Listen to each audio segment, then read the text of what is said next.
Saber Direito desta semana é sobre direito de trânsito. O curso fala sobre o processo administrativo, a legislação do trânsito, suspensão e cassação da carteira e muito mais. As aulas são com o professor Paulo André. Olá, sejam bem-vindos ao Saber Direito. Meu nome é Paulo André Cirino, sou advogado especialista em Direito de Trânsito. Durante toda essa semana, o nosso tema tem sido processo administrativo de trânsito. Foram várias aulas e muito conteúdo. Eu tenho certeza que se você teve a oportunidade de nos acompanhar até agora, você já está muito mais próximo de se tornar um profissional de qualidade e reconhecido no direito de trânsito. Ao longo das aulas, eu falei sobre o auto de infração, os princípios, as medidas administrativas, penalidades, falamos dos sujeitos do processo, falamos sobre muitas coisas e agora estamos falando sobre suspensão e cassação. Na aula anterior, eu falei com você como que começa esse processo, tanto de suspensão quanto de cassação, algumas peculiaridades muito importantes. Você viu que o CONTRAN concentrou a questão das defesas em um lugar só. Então, independentemente do recurso que você esteja fazendo, você vai olhar para os mesmos requisitos de admissibilidade e os mesmos documentos necessários. E na aula de hoje, nós vamos nos encaminhar para o final de todo esse processo. Nós vamos falar sobre os julgamentos, nós vamos falar sobre os órgãos que julgam todos esses recursos. Quais são os principais problemas enfrentados, o que você pode fazer dentro da lei, da ética, para mudar alguns quadros, o que é possível que você faça. Tudo isso nós vamos falar hoje, inclusive falando sobre alguns prazos de prescrição e também sobre a permissão do direito de dirigir. Para a gente começar essa aula, nós vamos falar sobre julgamento. O julgamento, assim como todo ato administrativo que vai implicar alguma coisa no seu direito, e aqui é o direito de dirigir propriamente dito, ele tem que ter uma clara e específica fundamentação. Essa fundamentação, ela vai ter eco no artigo 50 da Lei 9784.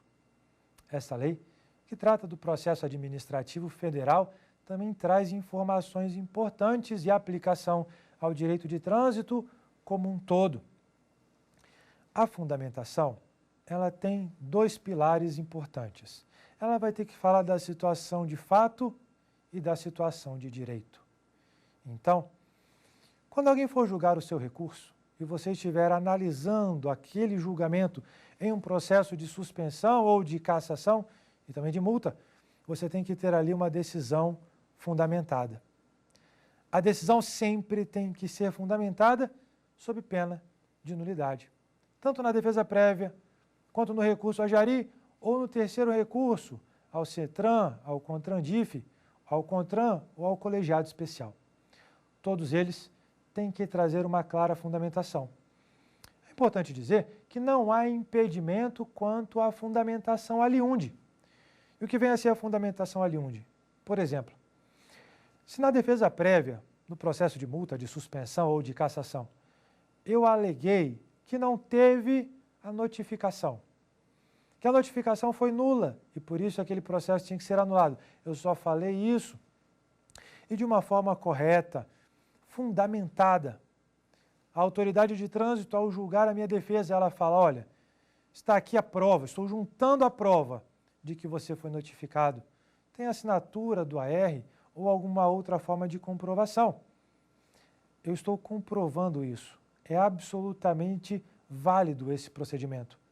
Se isso aconteceu e você faz um recurso, e no seu recurso você fala o seguinte para a Jari, Jari, o processo tem que ser anulado. Por quê?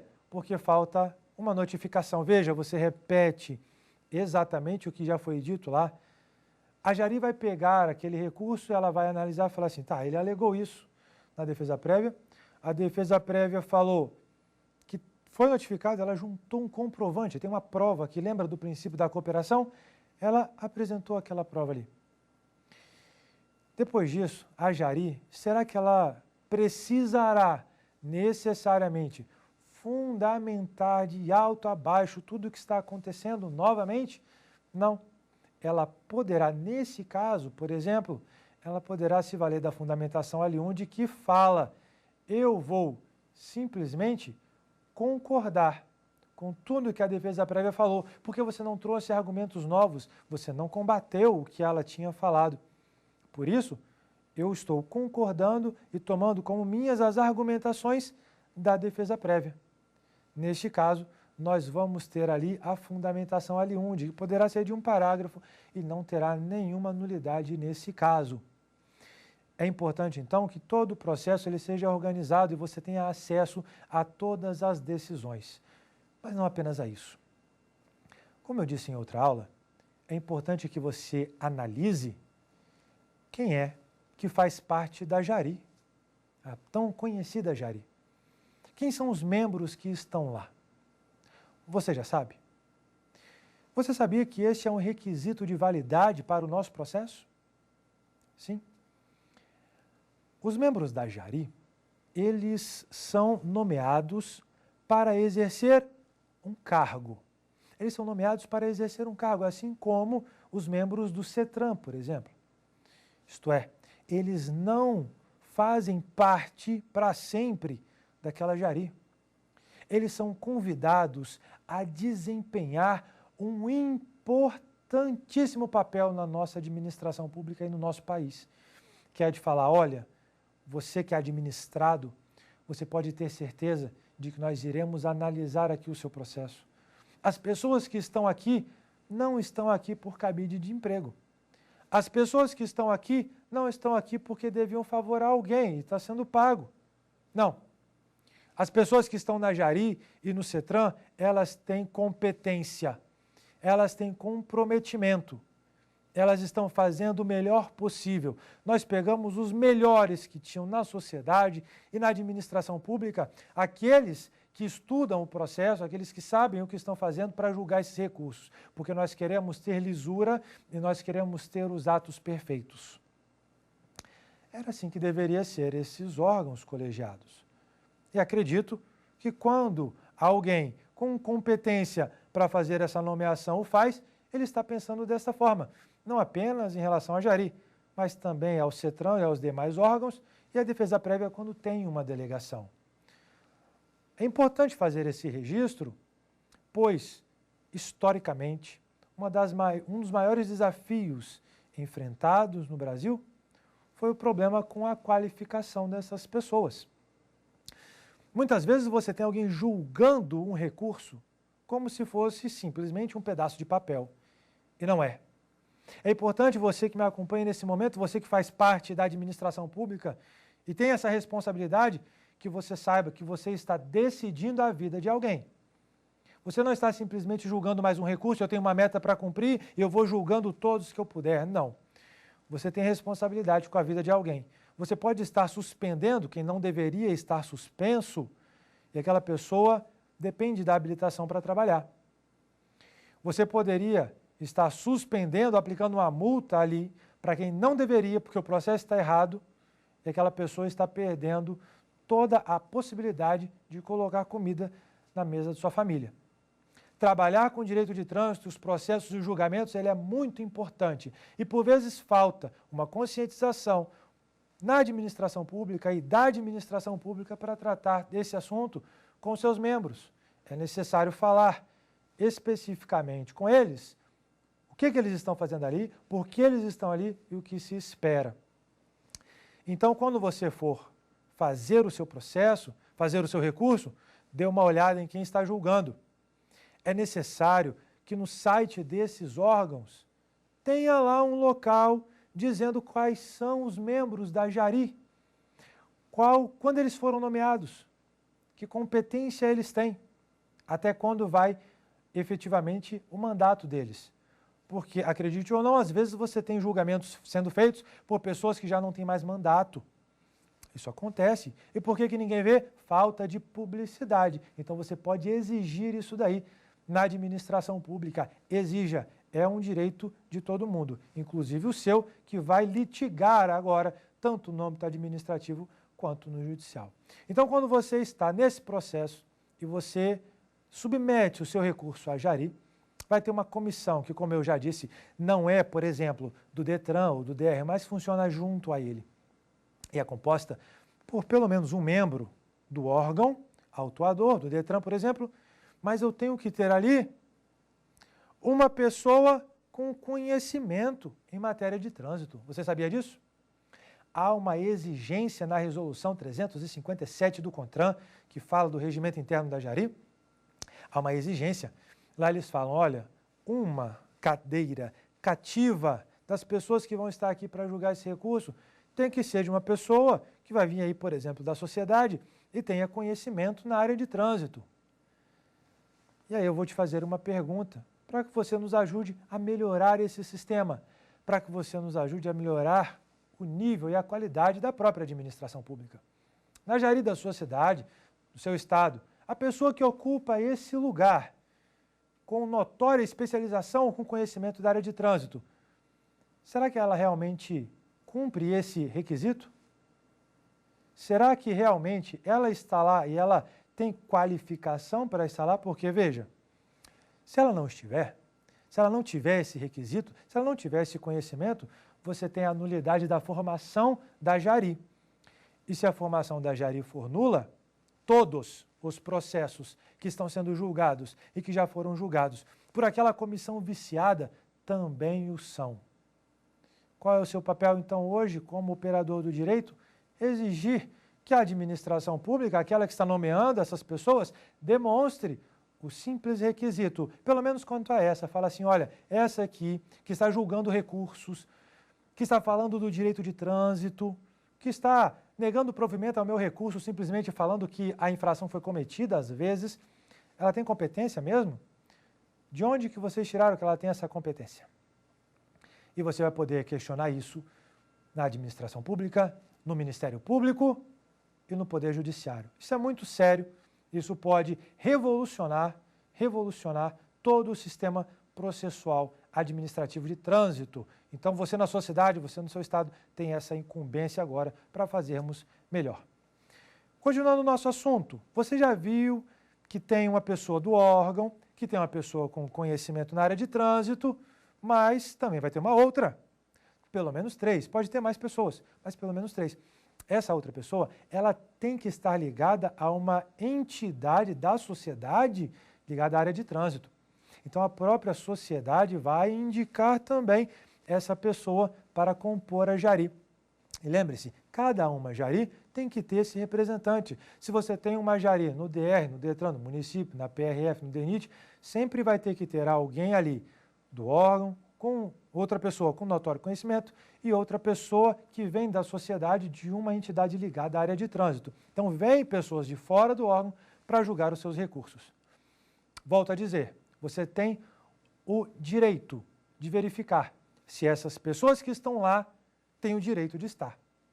Se essa comissão, ela realmente está de acordo com a resolução do CONTRAN.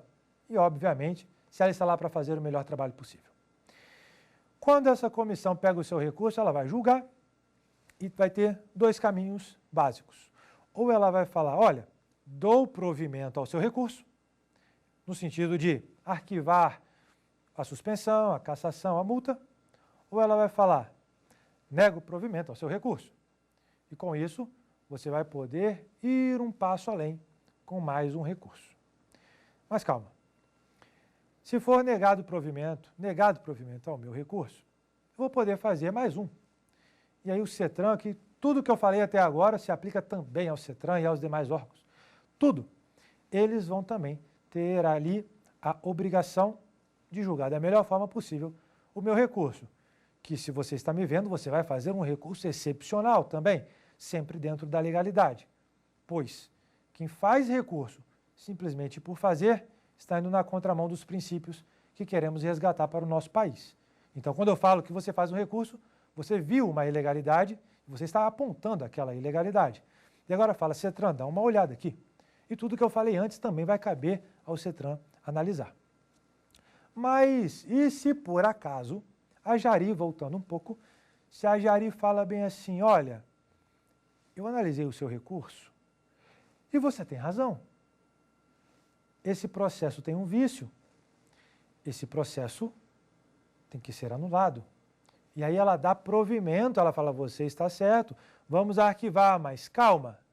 Olha só. Antes de arquivar esse processo seu, eu vou dar ciência a outra pessoa. Você recorreu, você ganhou. Mas o órgão de trânsito vai ter que dar, a Jari vai ter que dar a licença para outra pessoa de que aquele recurso foi julgado, procedente. Paulo André, que outra pessoa? Se eu ganhei, quem tem mais interesse nisso? Quem tem interesse é o órgão autuador.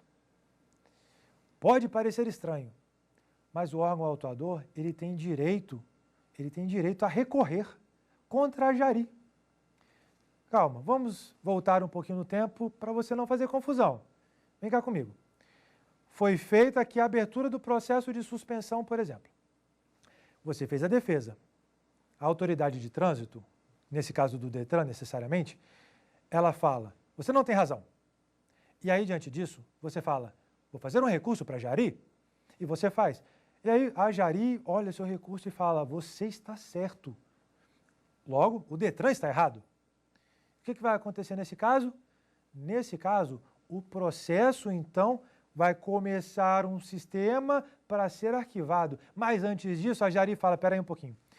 Se eu falei que o Detran está errado, agora eu vou ter que falar para o Detran que ele pode recorrer. E o Detran vai falar, espera aí, eu posso recorrer? Pode, porque se eu falei que você está errado, você vai ter direito agora. Então, olha só como é que abre esse leque. O Detran vai poder fazer um recurso contra a Jari para que o CETRAN analise. Paulo André, isso me parece um pouco estranho, eu nunca vi. Acredite, isso acontece e é bastante comum. Só que agora, olha só que sensacional. Nós temos a oportunidade de avançar doutrinariamente, mais uma vez, nesse campo e mostrar novas perspectivas que o poder público ainda não viu, que ele não pensou. Eu quero que você preste atenção no que eu vou falar, porque eu acredito que vai fazer muito sentido para você. E essa, como eu volto a dizer, é uma tese minha que eu sempre bato nessa tecla pelo direito que você tem ao contraditório e à ampla defesa. Olha, se o Detran, nesse caso hipotético, ele vai fazer o recurso, ele vai recorrer, o que ele está dizendo com essa medida? Ele está falando o seguinte, o CETRAN, por exemplo, CETRAN, a Jari julgou um recurso aqui e deu provimento, falando que eu estava errado. Agora, Detran, eu estou te mostrando, CETRAN, que a Jari está errada. Por isso, você tem que reformar essa decisão para, em última instância, falar para o condutor, você vai ficar suspenso, você vai ficar cassado. Isso acontece? Sim. E qual é essa nova teoria importante? A teoria é, será que quando isso acontece, quando o Detran ou qualquer tipo de órgão, se for uma multa, por exemplo, faz esse recurso, você não tem direito de falar, ei, peraí um pouquinho, fez o recurso, deixa eu ver, porque agora eu vou contrarrazoar. Ora, o processo agora, você tem um juiz, que é o CETRAN. De um lado você tem o Detran, e do outro não tem ninguém. Você só tem uma peça de recurso? Negativo. Eu tenho que dar ali o direito à parte que ganhou o recurso, falar aí, peraí um pouquinho, me chama, porque eu vou apresentar contrarrazões. Aí o CETRAN pode julgar o que quiser. Isso acontece? Não. Isso tem previsão em algum lugar, Paulo André, que você está falando? Não, não tem previsão em lugar nenhum. Isso se dá, o que eu estou falando, isso se dá em virtude dos nossos estudos e da nossa prática dentro do processo. Ora, se vão recorrer contra uma decisão favorável a você, você tem o direito de falar, calma, eu vou contrarrazoar. Se você for fazer um paralelo nas ações judiciais, tem uma petição inicial, você contesta, tem a sentença. Quando a pessoa recorre, vai fazer a apelação, você não tem direito de fazer contrarrazões para falar, ei, não, mantém a sentença. Tenho. É a mesma coisa. Eu tenho direito de falar, ei, calma, mantém. mas isso não é feito. Isso não foi pensado pelo nosso legislador. Nós não temos isso. Mas não é porque não temos que isso vai revogar as nossas garantias constitucionais de contraditório e o quê? Ampla defesa. Percebe? Isto é muito importante para o dia a dia da sua advocacia, seja ela uma advocacia no âmbito administrativo ou judicial. Nesse ponto, nós vamos dar uma pequena pausa para nosso primeiro quiz.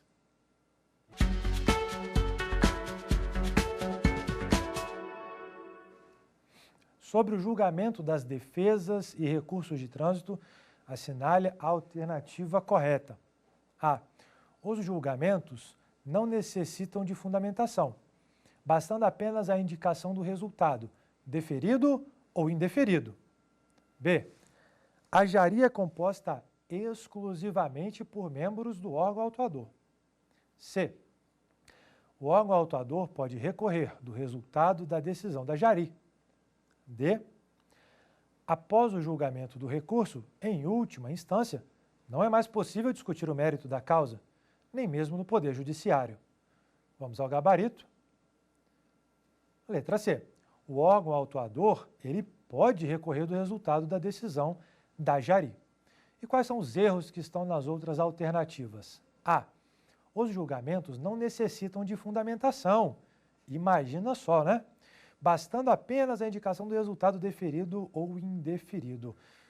Eu vou voltar para cá, mas veja bem, não é porque na maioria dos casos a gente vê isso acontecendo que está correto. Às vezes você vê muito, né? Deferido e indeferido, é isso e aquilo. Não, é necessária a fundamentação. E se você em algum momento vê isso acontecendo, faça uma impugnação. Nós já falamos ao longo desse curso como você pode fazer isso. Vamos aqui voltar às outras questões para a gente ver os erros apresentados. A B. A jari é composta exclusivamente por membros do órgão autuador. Vimos aí também que não, né? Tem pessoas de fora da administração que vão fazer esse julgamento. D. Após o julgamento do recurso, em última instância, não é mais possível discutir o mérito da causa, nem mesmo no Poder Judiciário. Veja bem, eu posso, obviamente, fazer essa discussão toda que eu fiz em 3 ou 6 instâncias no Poder Judiciário. Posso sim. Inclusive, uma pergunta recorrente entre os meus alunos é a seguinte: professor, eu tenho que esgotar a esfera administrativa para depois ir para o Judiciário, porque eu já queria ir logo para lá. Não tem nenhum problema, não há nenhuma previsão legal que exija que você faça primeiro todo esse caminho administrativo para depois ir para a instância judicial. Não, você pode ir direto para essa ação, sem problema nenhum. Assim como, se você quiser utilizar todo o processo administrativo, você não precisa, ou melhor, não há nenhuma vedação para que no final você não possa discutir no Poder Judiciário. De forma nenhuma. Tá? Então, nós temos aí esses erros sendo apresentados. Aproveitando o espaço que nós temos aqui, eu quero dar aqui um recado e uma dica para os meus amigos da administração pública, vocês que fazem parte de jari, da defesa prévia do CETRAN. Algumas vezes as pessoas, como a gente fala de comissão, elas não levam muito a sério o fato de, naquele processo, não ser o relator. Então, assim, eu não sou o relator desse processo, eu só estou assinando. Veja bem, sempre que você assina a ficha de julgamento, você se torna um relator. Então, você é responsável pelo que o relator falou. Ok? Ainda que você não fale nada, você simplesmente assinou, você se torna responsável por aquele julgamento. Então, as coisas erradas acontecendo ali poderão também ser questionadas a você. E mais uma vez, falando dessa questão de julgamento e de órgãos colegiados, eu quero sugerir aqui o livro do professor Rodrigo Bordalo, Os órgãos colegiados no direito administrativo brasileiro. Tá? Se você quiser conhecer, saber como é que funciona essa questão de órgãos colegiados, não apenas o direito de trânsito, esse livro vai te ajudar bastante. É uma indicação que eu faço para você nessa data. Agora, continuando o nosso tema, falando da suspensão e cassação, e agora uma pergunta importante que nós temos. Paulo André, quando é que começa efetivamente o cumprimento dessa penalidade de suspensão ou de cassação? Porque eu já estou até convencido de que não tem, ou melhor, de que tem efeito suspensivo mesmo. Mas e quando é que acaba? Quando é que eu vou ficar bloqueado? Porque eu quero ter a certeza, seja no meu caso ou no caso de um cliente, para eu poder falar para ele, olha, a partir de agora você não pode mais dirigir não, porque você realmente está bloqueado. A gente pode até discutir na justiça, mas se não tiver uma liminar, por exemplo, você continua bloqueado e não pode dirigir. Então fica essa pergunta, quando que começa o efetivo cumprimento da nossa penalidade? Olha, antigamente, antes da resolução 723, que nós temos hoje, eu tenho citado para você, nós tínhamos a resolução 182. Esta resolução 182, também, obviamente, feita pelo CONTRAN, ela trazia uma exigência específica um pouco diferente do usual, quando o tema era cumprimento da penalidade. Nós tínhamos o seguinte, você fazia todas as defesas, você fazia todos os recursos. Depois que acabava tudo, que você já tinha sido notificado várias vezes, depois de tudo, ainda tinha mais uma exigência naquela resolução. Ela falava que a pessoa, depois de tudo, ela tinha que ser notificada de novo para apresentar a sua CNH lá em 48 horas no DETRAN, para que começasse o processo lá de suspensão, ou melhor, para que começasse o cumprimento da pena. O grande problema é que mais esta exigência feita pelo CONTRAN, ela trouxe muitos problemas. Por quê? Porque no Brasil, muitos órgãos de trânsito não se atentaram para isso. Eles já notificaram tantas vezes no mesmo processo, eram tantos processos, tantas notificações, que eles falavam assim, pronto, agora já acabou, né? Bloqueia. Só que tinha mais essa notificação. E aí quando essa última, ela não era obedecida, ela violava todo o processo. Veja bem, eu estou falando aqui com você durante uma semana inteira de um processo, você está vendo o quanto ele é complexo e quanto você não pode se apegar nesses modelos que muitas pessoas procuram. Você vê a complexidade dele. E aí você imagina, o poder público consegue fazer um processo perfeito, não tem nenhum vício, nada. E aí na hora de apagar a luz, eles esquecem de mandar mais uma carta para falar, olha, agora, por favor, entregue a sua carteira. Esta violação, ela gerou inúmeras, centenas, talvez milhares de nulidades em processos administrativos de suspensão e cassação.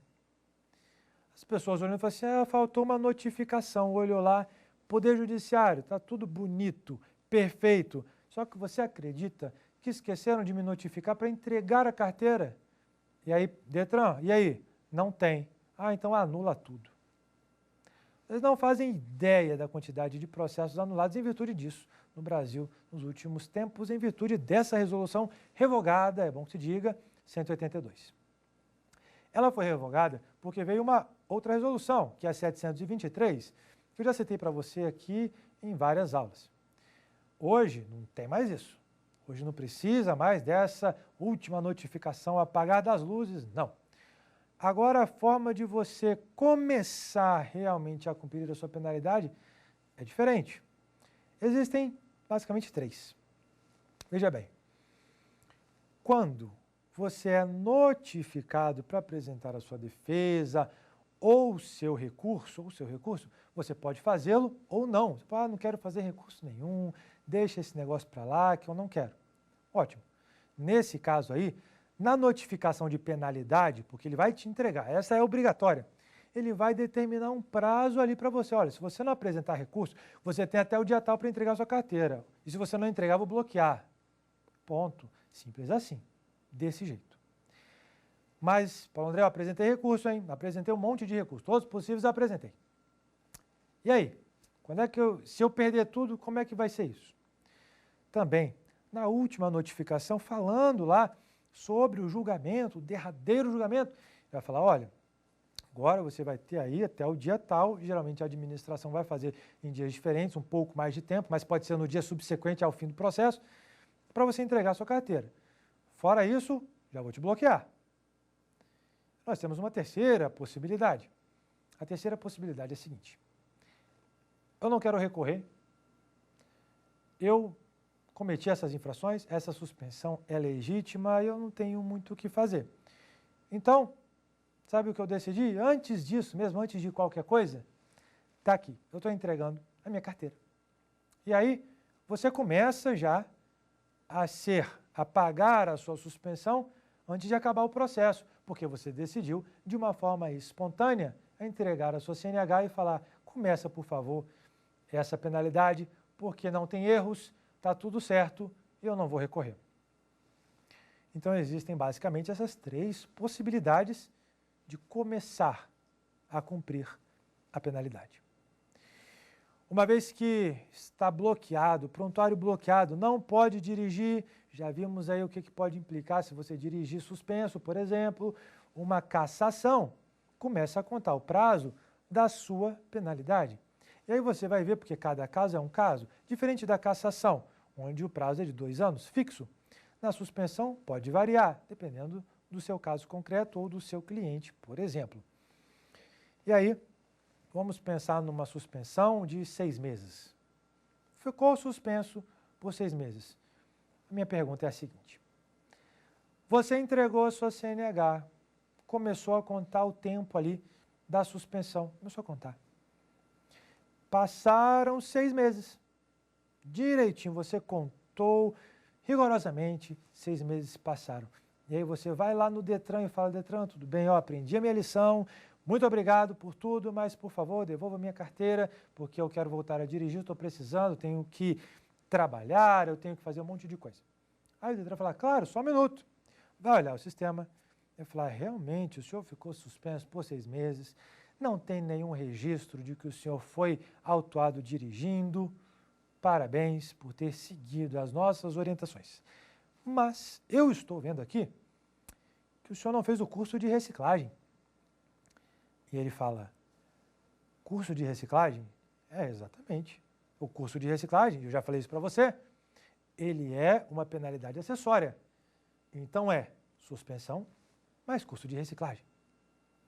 E ele fala assim: eu não sabia, ou eu não fiz, ou eu estou fazendo, não acabei. Nesse caso, nós temos alguns pensamentos diferenciados, inclusive nos nossos DETRANs. Veja, hoje, pelo menos, nós não temos um entendimento definido. Por isso, aproveitando que estamos em um ambiente acadêmico, nós vamos explorar esse tema. Eu vou apresentar aqui as minhas sugestões para você. Algumas pessoas entendem, alguns DETRANs entendem que, se ficou suspenso por 6 meses, passou aquele período, a suspensão acabou. E o curso de reciclagem não fez? Não tem problema, você não está mais suspenso, acabou. Mas eu não posso te devolver a CNH porque você não fez o curso. Alguns DETRANs entendem que isso não é suspensão. Eu, diferentemente, entendo que, enquanto a pessoa não fez o curso de reciclagem, ela está suspensa. E mais do que ela está suspensa, ela deve ficar suspensa. Sabe por quê? Nós temos que pensar o seguinte: qual é o fundamento jurídico? Para que serve o curso de reciclagem? Ora, se você for fazer um paralelo, muito mal comparando com o nosso sistema prisional, muito mal comparando, mas é necessário. Se você pensar no sistema prisional, qual é a ideia de lá? A pessoa comete um crime, ela vai ficar separada da sociedade, então é um tempo separada da sociedade, e durante esse tempo ela vai ser ali ressocializada.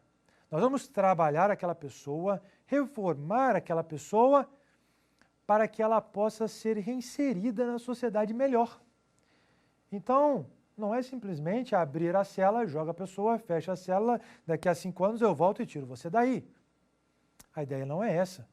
É dupla, tempo e requalificação. Agora, traz o paralelo para o direito de trânsito. Se a pessoa está suspensa ou cassada, que for o termo utilizado por alguns, que ela vai ter que fazer todo o processo de novo.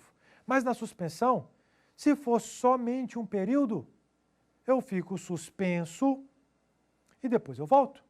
Mas por que eu estou suspenso? Por que eu fui suspenso? Simples. Porque eu mostrei para a administração, pelo poder de polícia, nós vimos isso, que eu não guardei mais as lições que eu aprendi. Uma vez eu passei pelos bancos de uma autoescola, aprendi tudo, fiz provas e mostrei para a administração que eu sabia o que eu estava fazendo, que estava tudo bem. E ela me deu ali a PPD e depois a CNH. Só que agora eu demonstro para ela o seguinte, olha, eu não sou mais um bom condutor, eu esqueci tudo, eu não quero mais saber de nada.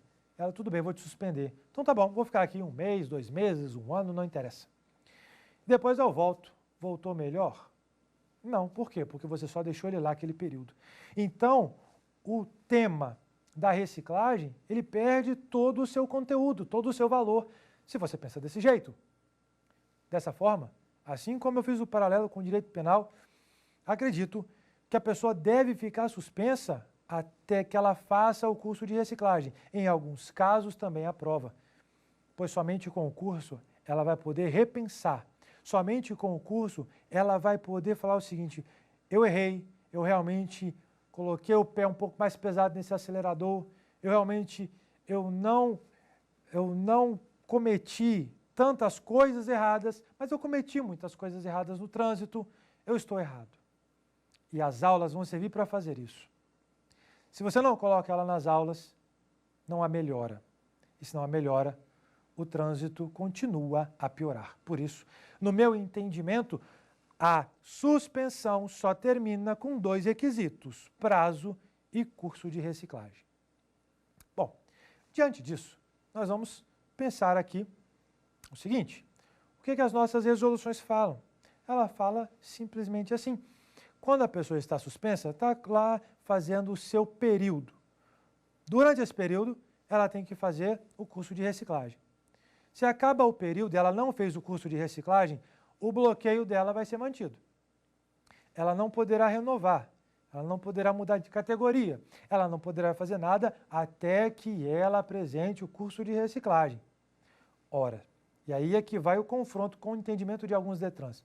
Se eu não posso devolver a sua carteira, se eu não posso te desbloquear, se eu não posso mudar a categoria, quer dizer que você não pode estar com aquele documento em mãos. Se a CNH é um documento de porte obrigatório e eu não posso te dar, você não pode dirigir. Para mim, obviamente, a suspensão continua. Então, este é o meu entendimento em virtude do próprio CONTRAN e a Resolução 723 e o fundamento que eu trouxe para você fazendo esse paralelo com o direito penal. Então, muita atenção quando você for solicitar, principalmente, o fim de uma suspensão baseado apenas no tempo, sem a presença do curso de reciclagem, em algumas situações também da prova.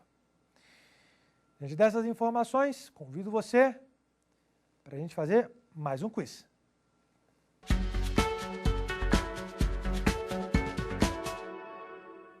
Sobre o processo de suspensão, assinale a alternativa correta. A data de início do cumprimento da penalidade será fixada e anotada no RENASH. Dentre outras situações, em 15 dias corridos, contado do término do prazo para a interposição de recurso em primeira ou segunda instância, caso não seja interposto, inclusive para os casos de documento de habilitação eletrônica. B. Cumprido o prazo de suspensão do direito de dirigir, a restrição será retirada, ainda que o condutor não realize ou seja reprovado no curso de reciclagem. C. O documento de habilitação físico que tiver sido entregue ficará acostado aos autos e será devolvido ao infrator, depois de cumprido o prazo de suspensão do direito de dirigir, independentemente da comprovação da realização e aprovação do curso de reciclagem. E a alternativa D. Não poderá ser instaurado mais de um processo administrativo para aplicação da penalidade de cassação concomitantemente. Nosso gabarito? Alternativa A. a data de início do cumprimento da penalidade. Eu falei para você que hoje temos 3 marcos e não tem mais aquela questão de 48 horas, aquela última notificação. Fixada e anotada no RENASH, dentre outras situações, em 15 dias corridos, contado do término do prazo para a interposição de recurso em primeira ou segunda instância, caso não seja interposto, inclusive para os casos de documento de habilitação eletrônico. Então, isso está previsto na nossa resolução e poderá ser pelo menos esse prazo e a administração poderá, aí, sem problema nenhum, fixar um outro maior. B, que temos o erro aqui. Cumprido o prazo de suspensão do direito de dirigir, lembra da questão do prazo? A restrição será retirada, ainda que o condutor não realize ou seja reprovado no curso de reciclagem. Vimos que não. O bloqueio continua, precisa da reciclagem. C. O documento de habilitação físico que tiver sido entregue ficará acostado aos autos e será devolvido ao infrator depois de cumprido o prazo de suspensão do direito de dirigir. Palavra importante aqui. Independentemente da comprovação da realização e aprovação no curso de reciclagem. Mais uma vez, vimos esse erro quando ele exclui a necessidade do curso de reciclagem. A alternativa D, não poderá ser instaurado mais de um processo administrativo para aplicação da penalidade de cassação concomitantemente. Está errado, pois o próprio CONTRAN ele fala que nesse caso específico da cassação, nós podemos ter mais de um processo, sim. Então, nós podemos ver aqui nesse quiz agora a importância de você saber sobre suspensão e cassação. Falamos de julgamento e agora você viu quando que começa a contar o prazo da suspensão e qual é o seu requisito essencial para que a suspensão termine, ou seja, o curso de reciclagem. Agora, dando continuidade à nossa aula, nós iremos falar sobre um tema muito importante, que são os prazos de prescrição. Algumas pessoas confundem isso e acham até que todo prazo de prescrição, quando a gente fala de processo administrativo de trânsito, é de 1 ano, é de 2 anos. Que prazo é esse? Será que passaram-se 30 dias, Paulo André, 1 ano, 2 anos? Ah, que bom, não chegou nada para mim. Então não vou ser mais suspenso, não é verdade? Não é bem assim. Nós temos uma coisa importantíssima chamada prazos de prescrição. Ou seja, até quando a administração pública pode vir e propor as ações, a ação punitiva e a ação executória, nos casos de suspensão e cassação. A nossa resolução 723, mais uma vez, ela traça para a gente essas balizas importantes. Ela nos dá 3 pontos interessantes. O primeiro dela, ela fala que o prazo de prescrição da ação punitiva é de 5 anos.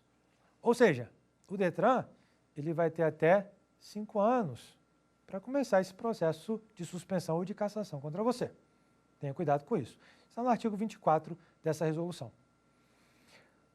O prazo da prescrição da ação executória, vamos suspender logo essa pessoa aí e tal, tudo certo? Também é de 5 anos. Em geral, quando falamos de prescrição na administração pública, você sabe que a regra são 5 anos. Agora, tem um detalhe, muitos detalhes aqui, sempre nesse processo, que é importante e que você tem que ficar de olho, porque a administração, ela não tende a se tocar muito quanto a isso. Imagina que dentro do meu processo, ele tem a sua marcha interrompida. Ele fica ali por 1 ano, ele fica por 2 anos, ele fica 3 anos parado, engavetado, esquecido, ignorado pela administração. Não tem um despacho, não tem nada acontecendo naquele processo. 3 anos depois, acham aquele processo e falam, opa, tem um processo aqui para a gente julgar. E tudo bem? Ah, Paulo André, tudo bem, né? Você falou que a prescrição é de 5 anos. Calma. Aqui nós temos a previsão da prescrição intercorrente. A prescrição intercorrente, ela fala que se o processo ficar parado, sem movimento, sem nada, quietinho lá na dele, por 3 anos, nesse caso a mais, o processo vai ter que ser extinto porque teve a prescrição intercorrente. Há algum tempo atrás, na administração pública em geral, esse problema foi muito presente, pois a quantidade de processos administrativos era muito grande e a quantidade e a qualidade também de julgadores não era tanta. Então, acabou que ficou acumulando e acumulando e acumulando aquele tanto de processo. Anos e anos se passaram e um belo dia alguém fala: quanto tempo tem que esse processo está aí parado? E a resposta era 4 anos, 5 anos. Então pega tudo e determina o arquivamento, porque a prescrição intercorrente está prevista aqui agora. Isso acontece, pode acontecer, são tantos processos que algum ou outro pode ficar esquecido mesmo. Então, esse é um aspecto que você tem que analisar ao longo desse processo aí também. Ele é muitíssimo importante. Quando a gente fala dessa questão de prescrição, hoje talvez ela não ocorra tanto no aspecto administrativo, mas é sempre um ponto a ser analisado. Bom, com isso tudo, chegamos ao final desta parte de processo administrativo, multa, suspensão e cassação. Mas eu deixei para o final aqui uma coisa muito importante, algo que eu tenho visto com uma certa frequência nos processos judiciais, principalmente envolvendo o Detran. São os casos envolvendo a PPD, permissão para dirigir. Você sabe que quando começa o processo de habilitação, começamos o processo de habilitação, nós temos ali um período após a aprovação, onde você vai ter uma carta na sua mão chamada permissão para dirigir. Essa permissão para dirigir, ela vai ter um prazo de 1 ano. Durante 1 ano, a administração pública ela está de olho ali em você, falando: olha, você é recém-habilitado. Você ainda não tem tantas manhas do trânsito assim como as outras pessoas que já estão há algum tempo, muito embora você ainda tenha sido aprovado nas provas. Por isso, eu vou ter um cuidado especial com você. E durante esse período, você não vai poder cometer uma infração gravíssima. Uma infração grave e nem ser reincidente em infrações médias. É isso que está escrito no artigo 148, parágrafo 3º do nosso Código de Trânsito. Repetindo, você não pode, nesse período, cometer infração gravíssima, grave ou ser reincidente em média. Não pode. Paulo André, se por acaso isso aconteceu, o que acontece? Nada demais. Você simplesmente vai ser reprovado e vai começar tudo de novo, uma nova história na sua vida. Você começa lá novamente a tirar a sua permissão. Calma, não é tão fácil assim, Paulo André. Eu não vou, depois de tudo que eu fiz, eu cometi uma gravíssima, eu vou ter que começar tudo de novo. Na verdade, é assim mesmo que funciona. Mas, Paulo André, não tem a tal da cassação da PPD? E se você falou lá na primeira aula que cassação é penalidade, penalidade tem contraditório e ampla defesa. Contraditório e ampla defesa me chama para defender e ninguém me chamou aqui não. Tem nulidade, Paulo André. Não é bem assim. Existe uma diferença, você pode anotar isso, entre a cassação da PPD com o que eu chamo de cancelamento da PPD. A cassação da PPD, ela é, repito, ela é uma penalidade. Só que, infelizmente, nós não tivemos no nosso código a previsão do procedimento para isso. Então, embora exista esta previsão de cassação da PPD, você nunca vai ver, até que mudem pelo menos o CTB, você nunca vai ver um processo de cassação de PPD, porque é uma previsão legal, mas sem procedimento, então não tem como ser aplicada. Diferente é o cancelamento da PPD. O cancelamento da PPD, ele não exige contraditório e ampla defesa. E isso está previsto especificamente na Resolução 723. O CONTRAN foi muito inteligente, ele falava o seguinte, olha, e a PPD? A PPD é penalidade? O cancelamento é penalidade? Não. Então não tem que dar esse processo todo para eles. Mas então como é que chega a esse cancelamento? Simples. Eu vou te dar o contraditório e ampla defesa, mas não desse aspecto específico. Quando você comete, por exemplo, uma infração gravíssima, estou na PPD e cometi a infração gravíssima, eu vou perder automaticamente? Não. O que vai acontecer? Eu vou ser notificado para apresentar defesa, para apresentar recurso, para apresentar outro recurso, tudo isso dessa infração específica lá que foi a gravíssima, ou a grave, por exemplo. Eu vou ter todo o meu direito contraditório e ampla defesa respeitados neste momento. Acontece que se por acaso todos os recursos julgarem pelo indeferimento, aí acabou. Aí não vai ter cassação, vai ter um desdobramento dessa situação.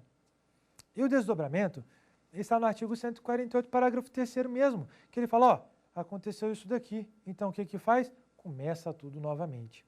Então o que eu quero deixar bem claro na sua mente é que existe diferença entre esse desdobramento, que é o cancelamento, com a previsão de cassação que não tem nenhum processo para ele.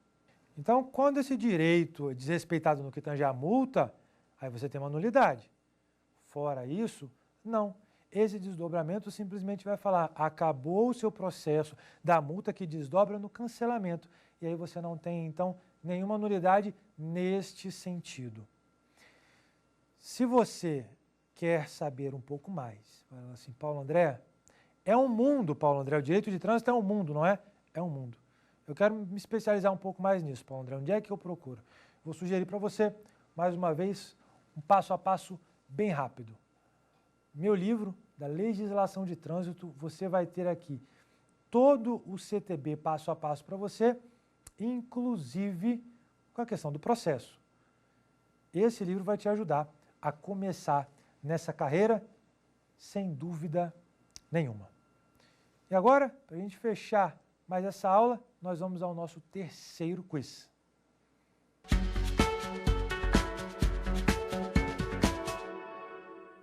Sobre o cancelamento e a cassação da PPD, assinale a alternativa correta. Letra A. Caso o condutor recém-habilitado cometa uma infração gravíssima no período da PPD, será aberto um processo administrativo para que posteriormente a habilitação seja cancelada na forma da Resolução 723 do CONTRAN. B. O cancelamento da PPD é uma penalidade aplicada a quem, no período de um ano, cometer uma infração gravíssima, uma grave ou for reincidente, infração média. C. Por não se tratar de penalidade, mas sim de um desdobramento da reprovação no período da prova, o cancelamento da PPD não exige processo formal com contraditório e ampla defesa. Vamos ao nosso gabarito. A letra D, nenhuma das respostas anteriores. A nossa resposta correta está na alternativa C. Por não se tratar de penalidade, lembra? Cancelamento diferente de cassação. Mas sim um desdobramento da reprovação no período da prova, o cancelamento da PPD não exige processo formal com contraditório e ampla defesa. Perfeito. Erros da A e da B. Letra A. Caso o condutor recém-habilitado cometa uma infração gravíssima no período da PPD, será aberto um processo administrativo para que, posteriormente, a habilitação seja cancelada, na forma da Resolução 723. Vimos que não, esse desdobramento, e pela própria Resolução 723, não temos essa previsão. B. O cancelamento da PPD é uma penalidade aplicada a quem, no período de um ano, cometer uma infração gravíssima, uma grave, ou for reincidente uma infração média. Mais uma vez, não seria cancelamento, a pena prevista mais próxima é da cassação. Então, nós conseguimos ver aqui, nesse momento, essa diferença importante entre cassação e cancelamento da PPD. Espero que tenha ficado muito claro para você todas estas questões. Antes de encerrar, eu gostaria de agradecer imensamente a toda a produção do Saber Direito, pois, na verdade, hoje eu estou aqui realizando um grande sonho. Acredito que um sonho de muitos dos acadêmicos que nos acompanham nesse momento. Um dia, eu já fui como você, por exemplo, que está nesse momento estudando para a prova da ordem ou para começar a trabalhar. Eu ficava aí assistindo também essas aulas e pensando como seria legal um dia gravar um curso aqui também. E graças a Deus eu tive essa oportunidade e hoje realizo um sonho. Por isso agradeço a todo mundo da produção pelo convite e espero que realmente esse curso seja um marco diferencial no direito de trânsito brasileiro. Muito obrigado a todos e até a próxima.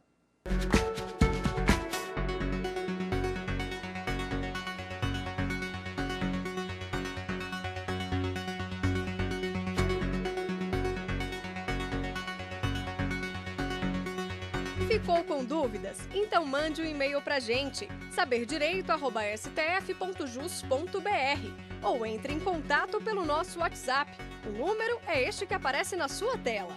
Você também pode estudar pela internet. Acesse tvjustiça.jus.br ou reveja as aulas no nosso canal do YouTube, TV Justiça Oficial.